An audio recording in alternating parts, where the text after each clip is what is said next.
Hai hello, salam sejahtera Malaysia. Tuan-tuan dan puan-puan, hari ini Malaysia digemparkan, ataupun saya yang digemparkan dengan satu berita perletakan jawatan ini. Tuan-tuan dan puan-puan, kita percaya, saya tahu, untuk satu pasukan ataupun parti itu, untuk menjadi kuat, kena ada pemimpin yang hebat. Dan di dalam Malaysia, kita tahu politik pada ketika ini sangat huru-hara, sangat hangat. Sangat banyak buah mulut orang mengatakan tentang politik Malaysia, tentang parti itu, tentang parti ini. Dan dalam masa yang sama ramai juga yang menjadi ahli politik kampung. Maksud saya ramai juga yang telah bercakap-cakap di kampung tentang politik di Malaysia. PRU15 diadakan pada musim banjir lah, parlimen tiba-tiba bubar lah, bagus dia letak jawatan lah, bagus ini yang diangkat lah, kenapa dia dicalonkan sedangkan dia di dalam penjara lah. Semuanya banyak pendapat, banyak pandangan, banyak persepsi daripada rakyat, daripada netizen. Malahan di dalam video admin, komen mereka juga banyak yang mengatakan, contohnya ada yang mengatakan Datuk Seri Anwar Ibrahim adalah yang terbaik untuk menjadi Perdana Menteri ke-10. Tetapi di sisi yang lain ada juga mengatakan Datuk Seri Anwar Ibrahim tidak layak. Sebab beliau ini juga mempunyai kes yang lalu yang masih rakyat tidak dapat move on daripada apa yang dia pernah lakukan. Pada masa yang sama juga, Zahid Hamidi juga ada yang mengangkat nama dia menjadi Perdana Menteri ke-10. Dan mereka berdua ini adalah antara nama yang sentiasa bermain di ruangan komen, di YouTube, di Facebook, dan juga di mana-mana lah. Di status WhatsApp pun ada, di media sosial lah, tuan-tuan dan puan-puan. Tetapi untuk sesebuah parti itu kuat, kena ada pemimpin yang hebat. Bahkan untuk meneraju parti itu untuk ke tahap yang lebih hebat, kena ada pemimpin yang boleh menjaga generasi baru parti ini, sesebuah parti. Lain cerita, hari ini saya buka YouTube, saya nampak ada yang komen, ada yang buat konten yang mengatakan bahwa Khairy Jamaluddin letak jawatan. Apa yang bakal terjadi dengan BN UMNO jika Khairy Jamaluddin letak jawatan? Saya percaya ramai persepsi rakyat, penerimaan rakyat jika Khairy Jamaluddin ini letak jawatan. Jika beliau ini letak jawatan, sekiranya beliau tidak dicalonkan, mungkin boleh berlaku, tidak mustahil juga. Tetapi jika dia dicalonkan, mungkin dia tidak akan letak jawatan. Tetapi jika sudah tiba masanya untuk beliau letak jawatan, beliau akan letak jawatan. Sebab kita percaya Khairy Jamaluddin ini berpotensi untuk menjadi pemimpin yang hebat dalam UMNO. Dan yang pasti jika beliau letak jawatan, sudah pasti pengurusi Presiden UMNO pada ketika ini, Ahmad Zahid Hamidi, pasti terkejut, pasti panas telinganya, pasti garuk kepala jika Khairy Jamaluddin letak jawatan. Sebab kita tahu Khairy Jamaluddin seorang yang sangat berpotensi, dan ramai rakyat Malaysia suka dengan Khairy Jamaluddin. Saya sendiri pun suka dengan Khairy Jamaluddin.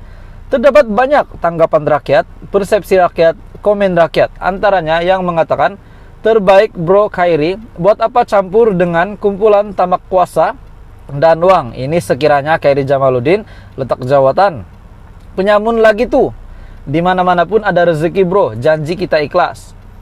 Khairy Jamaluddin, KJ, bukan Wak Panarogo. Khairy ada degree in political science daripada Oxford. Pada usia 47 tahun, dia sudah banyak kali jatuh bangun. KJ belajar daripada kesilapannya. Anaknya autism, bapa mentuanya paklah Alzheimer. Semua ini menjadikan KJ lebih matang dalam berpolitik. KJ hardworking dan konsisten dalam perjuangannya. Setakat ini, walaupun dia tidak dipilih jadi menteri di zaman awal Najib, dia tak keluar daripada UMNO. Namanya terpalit dalam rasuah 100 juta Kementerian Belia dan Sukan ketika dia jadi menterinya. Sama ada dia terlibat atau tidak, bila BN kalah PRU14, KJ menerima kenyataan. Puncak kalah ialah Najib dan 1MDB.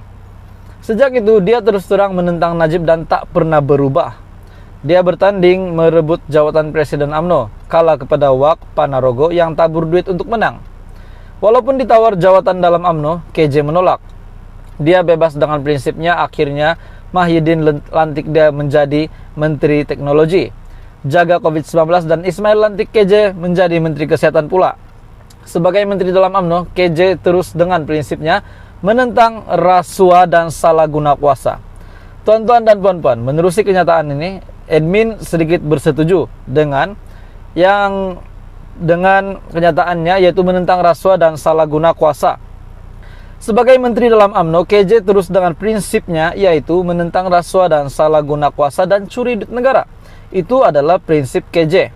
Beliau seorang yang sangat, kita boleh katakan, menjadi public figure. Dia tak banyak bersuara menentang pembangkang, namun semua orang tahu dia kuat bekerja. Orang UMNO nak bunuh kerjaya politik KJ bila Tokmat isytihar rampas rembau daripada KJ, tapi KJ cool, tak melata sampai sekarang. Tokmat dapat malu besar.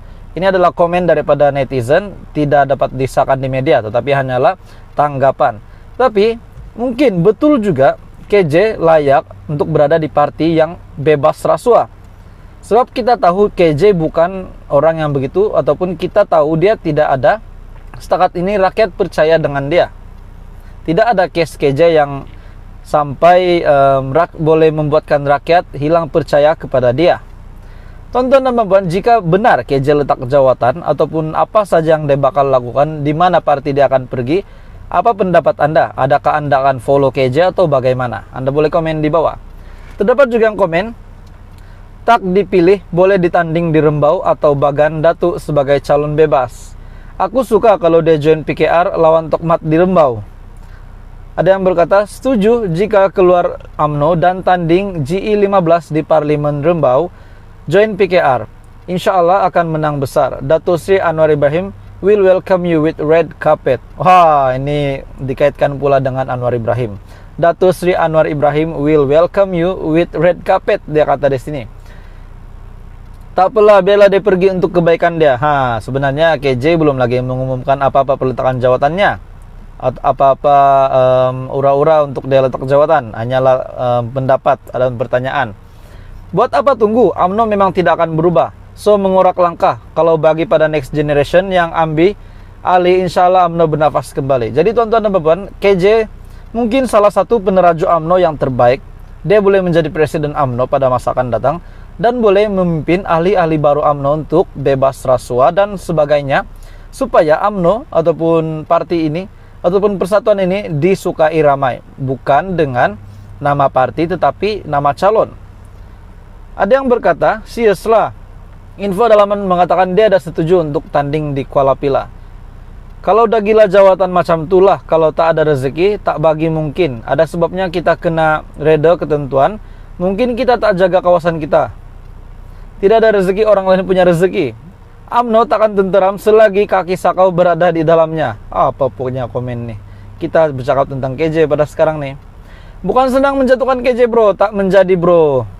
KJ dah kaya, dah boleh pensiun penuh, oke lah tuh.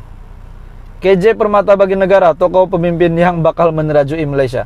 Tuan-tuan dan puan, hari ini hanyalah pendapat. Apa yang Anda boleh katakan jika KJ tiba-tiba letak jawatan hari ini? Dan yang pasti ini adalah mengejutkan Zahid Hamidi, ataupun mungkin sebagai amaran kepada Zahid Hamidi, jika benar-benar KJ letak jawatan, adakah dia bakal hilang permata generasi UMNO pada masa akan datang? Tuan-tuan dan puan, itu saja berita hari ini. Teruskan bersama di dalam channel ini untuk info politik di Malaysia.